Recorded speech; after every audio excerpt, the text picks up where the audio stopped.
Especially మహిళలు చాలా శక్తి ఇస్తారు చంద్రబాబు నాయుడు గారు. ఆయనకి ప్రత్యేక ఒక మీ మీద క్లాస్ ఎక్కువ ఆయనకి. ఇంకా మీరు బయటకు వచ్చి మీరు పోరాడుతున్నారని. తర్వాత మీ అందరికీ తెలుసు చంద్రబాబు నాయుడు గారిని 53 రోజులు తప్పుడు కేసు పెట్టి ఆయన నిర్బంధించారు. ఆ నిర్బంధించినప్పుడు 206 కార్యకర్తలు కన్ను మూశారు బాధతో. అప్పుడు ఆయన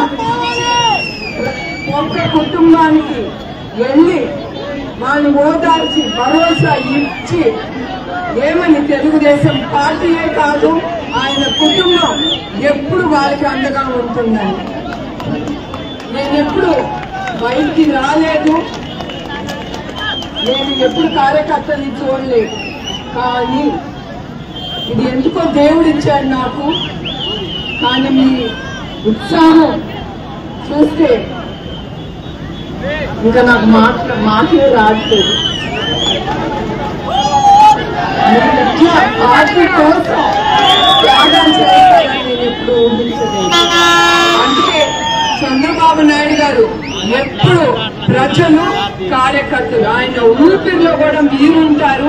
తర్వాత మేమంటూ ఆయన కుటుంబం తర్వాత వస్తుంది. ఎప్పుడు ప్రజలు కార్యకర్తలే ఆయనకి.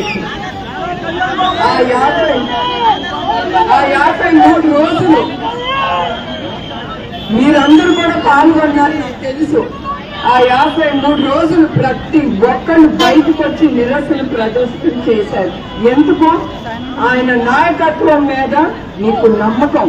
అదే కాకుండా మహిళలు ఎప్పుడు రానాలు కూడా బయటకు వచ్చి కోసం పోరాడారంటే అది ఆయన నాయకత్వం మీద వాళ్ళకుండే నమ్మకం. ఆయన ఉంటే మీకు భరోసా, మీకు ఆయన ఉంటే మీకు ఏమి అవ్వదని స్త్రీకి. అది అందుకే మహిళలు బయటకు వచ్చి ఆయన కోసం పోరాడారు. ఆయన విడుదల అవ్వాలని పోరాడారు. అదే కాకుండా వాళ్ళు చంద్రబాబు నాయుడు గారు అప్పుడు ఉమ్మడి ఆంధ్రప్రదేశ్ ఎట్లా ముందుకెళ్ళిందో మీరందరికీ తెలుసు. ఆయన నమ్మకంతో చాలా పరిశ్రమలు ముందుకొచ్చి ఇన్వెస్ట్మెంట్ చేశారు ఉమ్మడి ఆంధ్రప్రదేశ్ లో. విజన్ 2020 అని ఆయన హైటెక్ సిటీ కట్టారు. అప్పుడు అందరు నగరవారు ఆయన ఏంటి ఆ రాళ్ళు రప్పల్లో ఆయన హైటెక్ సిటీ కడుతున్నారని. కానీ ఇప్పుడు ఆ హైటెక్ సిటీ లక్షలాది మందికి ఉద్యోగాలు కల్పించింది. చాలా మందికి లక్షలాది రూపాయలు కూడా సంపాదించుకుంటున్నారు ఆ ఐటీ ఉద్యోగం ద్వారా. అట్లా ఆయన నాయకత్వం మీద నమ్మకం ఉంది కనుక చాలా పరిశ్రమలు కూడా అక్కడికి వచ్చారు ఉమ్మడి ఆంధ్రప్రదేశ్. ఐఎస్బి ఇంకా చాలా కూడా అవి రావడం చాలా కష్టం. కానీ ఆయన ప్రజల కోసం, ప్రజల సంతోషం కోసం ఆయన రాత్రి పగలు కష్టపడి అవన్నీ తీసుకొచ్చారు. అంత ఈజీగా రాదు అంత పెద్ద పెద్ద కంపెనీ. ఆ నాయకత్వం అనేది నమ్మకం వస్తేనే ఎవరైనా ముందుకు వస్తారు.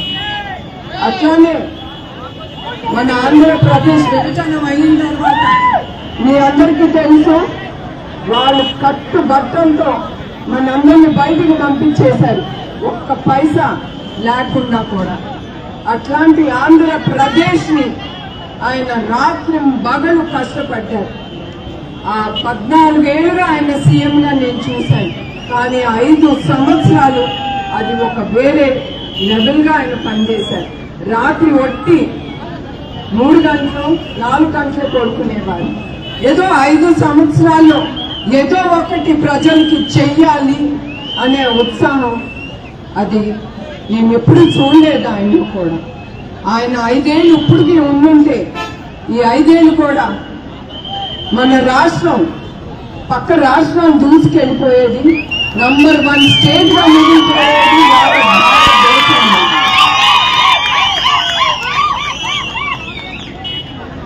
అట్లానే ఆయన పోలవరం నిర్మించారు.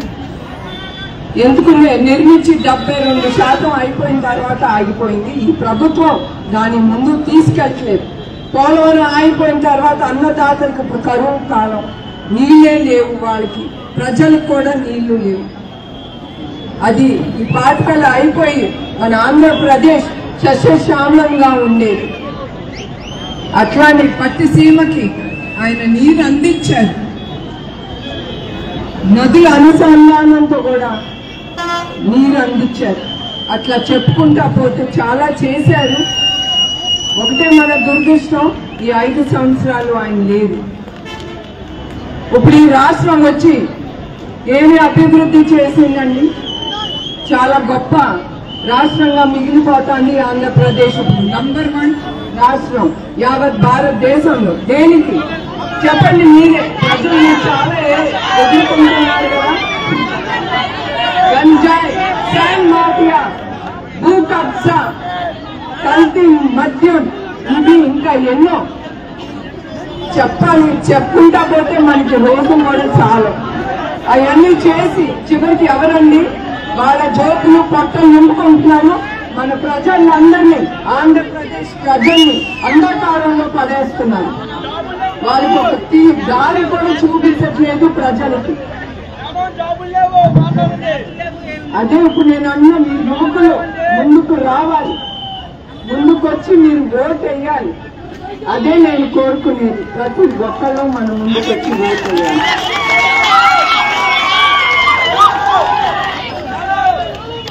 తర్వాత మీరే చూసారు, ఉద్యోగాలంటే గుర్తుకొస్తాను.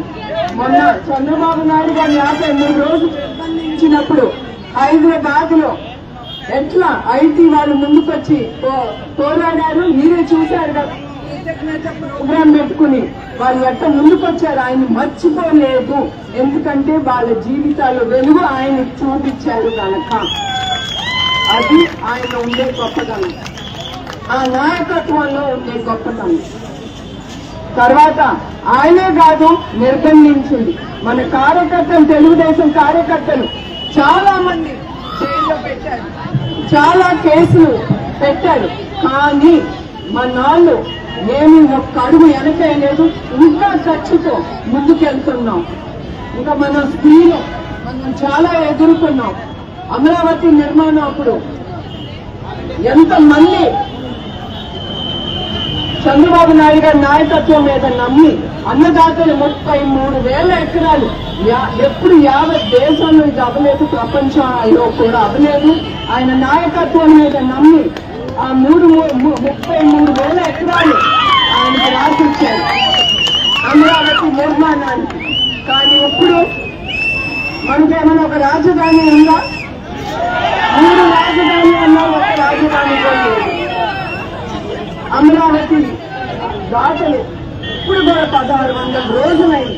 వాళ్ళు పట్టు విడవలేదు. వాళ్ళు ఇప్పటికీ వాళ్ళ హక్కు కోసం, అమరావతి కోసం పోరాడుతూనే ఉన్నారు. అట్లానే మహిళలు కూడా అమరావతి పోరాడుతున్నారు. అప్పుడు పోలీసులు చాలా అరాచకాలు చేశారు మహిళలు. వాళ్ళు ఎక్కడంటే అక్కడ గిచ్చటం, రోడ్డు మీద లాక్కెళ్తాం, వాళ్ళ ఒంటి మీద గొడ్డంగా కూడా చూడకుండా లాక్కెళ్ళారు. అట్లానే ఒక గర్భిణీ స్త్రీ, నేను నా జీవితంలో అది మర్చిపోయి, ఎందుకంటే నేను ఒక స్త్రీని, నాకు పిల్లలు ఉన్నారు. ఒక గర్భిణీ స్త్రీని పట్టలో పోలీసు కాళ్ళు బూటుతో తల్లాడు. దాంతో ఆ అమ్మాయి బిడ్డ చనిపోయింది. ఇట్లాంటి ఘటనలు మనం ఎప్పుడు మర్చిపోలేము. అట్లానే మీరందరూ కూడా ఎప్పుడు రానాలు కూడా ముందు బయటకు వచ్చారు. మీ స్త్రీలు మీరు కూడా చాలా ఎదుర్కొన్నారు. ఎప్పుడు రానాలు కూడా బయటకు వచ్చారు. అట్లాంటి స్త్రీలు కూడా ఈడ్చుకెళ్లి వ్యాన్ లో పడేసి పోలీస్ స్టేషన్ తర్వాత పోలీస్ స్టేషన్ తిప్పి రాత్రైనా కూడా అక్కడ నుంచి ఎప్పుడుకో వాళ్ళని విడుదల చేశారు. అయినా కూడా స్త్రీ ఒక అడుగు వెనకేయాలి. మనందరం జీవితాల్లో చాలా ఎదుర్కొన్నాం స్త్రీలు. మనం ఇంకా ఖచ్చితంగా ముందుకెళ్తాం. కానీ మనం ఒక అడుగు వెనక్కి. ఎందుకంటే మనకు కూడా పిల్లలు ఉన్నారు. వాళ్ళ భవిష్యత్తు కూడా మనకి చాలా ఆలోచించాలి. వాళ్ళ భవిష్యత్తు గురించి. తర్వాత ఈ గంజాయికి వస్తే మొన్న మీరు చూసుంటారు 25,000 కేజీల గంజాయి విశాఖపట్నంలో దిగింది. అది రాజధాని అంటారు ఈ ప్రభుత్వం. గంజాయి రాజధాని లాగా తీర్చిదిద్దాలనుకుంటున్నారు ఈ ప్రభుత్వం. ఆ గంజాయికి తీసుకొచ్చి యువకులందరి భవిష్యత్తు చెడగొడుతున్నారు ఈ ప్రభుత్వం. బాలే కాదు, ఆడపిల్లలు కూడా అలవాటు చేస్తున్నారు యువకులు. దాంతో స్త్రీల మీద అత్యాచారాలు కూడా చాలా పెరిగిపోయింది. ఇవన్నీ మీ స్త్రీలు కూడా గుర్తుంచుకోవాలి, అందరూ కూడా గుర్తుంచుకోవాలి. మన ఇంట్లో ఆడబిడ్డలు ఉన్నారు, పక్క ఇంట్లో ఆడబిడ్డలు ఉన్నారు. అది మాత్రం మనం మర్చిపోకూడదు. ఇంకెన్ని అరాచకాలు జరుగుతుందో ఈ గంజాయి.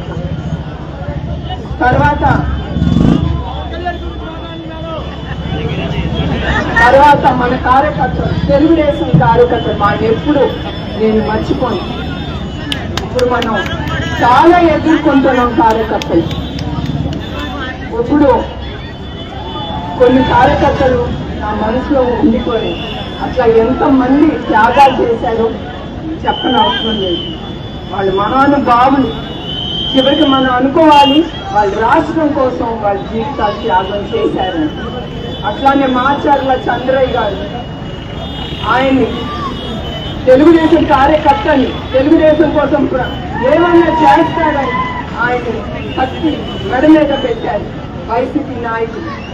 ఏమని చెప్పమన్నారు? జై జగన్, జై వైసీపీ అనమని. కానీ ఆ కార్యకర్త ఒక్క ఆలోచన కూడా లేకుండా నేను చెప్పుతాను, చంద్రబాబు నాయుడు గారికి జై, తెలుగుదేశానికి జై అని ఎంతో మంది ఉన్నారు మన తెలుగుదేశం కార్యకర్తలు. అట్లానే సుబ్బయ్య గారు, ఆయన కూడా ఇట్లానే ఈడ్చుకెళ్ళి శాన్ మార్కెట్ ఎదురుపడితే ఈడ్చుకెళ్ళి చంపేశారు. అట్లానే హంసవేణి, నేను కలిశాను. ఆవిడేం లేదు, ఆవిడ తెలుగుదేశం కార్యకర్త. ఆవిడ నీళ్ళు పంపు కొడతా ఉంటే నీళ్ళు కోసం నీళ్లు లేవని తెలుగుదేశం అక్కడ ఉండి నీళ్ళకి మాట్లాడి ఆవిడ బాధ చెప్పుకుంది.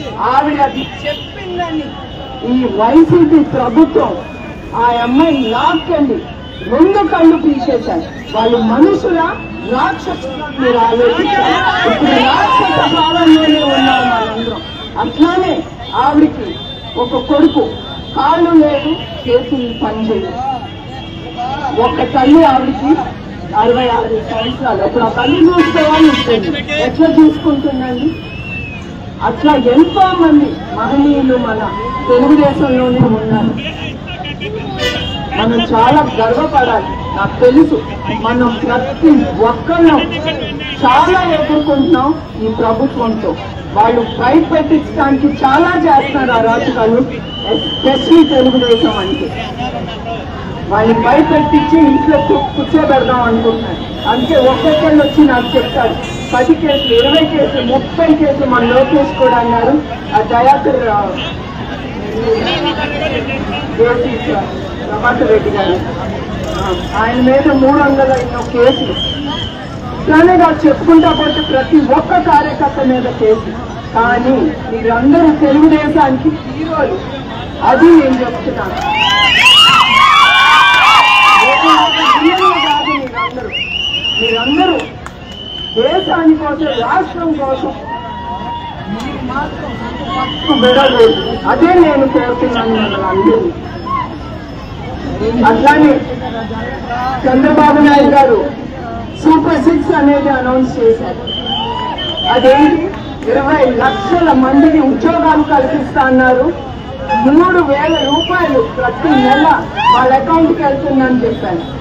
అట్లానే అన్నదాతకి 20,000 రూపాయలు పెట్టుబడికి, మరియు 18 ఏళ్ల ఆడబిడ్డకి 1,500 ప్రతి నెల. అట్లానే చదువుకునే ప్రతి బిడ్డకి 15,000 ప్రతి సంవత్సరం. అట్లానే 3 ఉంటే కనుక ఆ కుటుంబంలో 40,000 ప్రతి సంవత్సరం వాళ్ళకి అందజేస్తారు. అట్లానే ప్రతి కుటుంబానికి 3 గ్యాస్ బండలు. అట్లానే మన మహిళలకి ఆర్టీసీ బస్సులో ప్రయాణం. ఈ ఆయన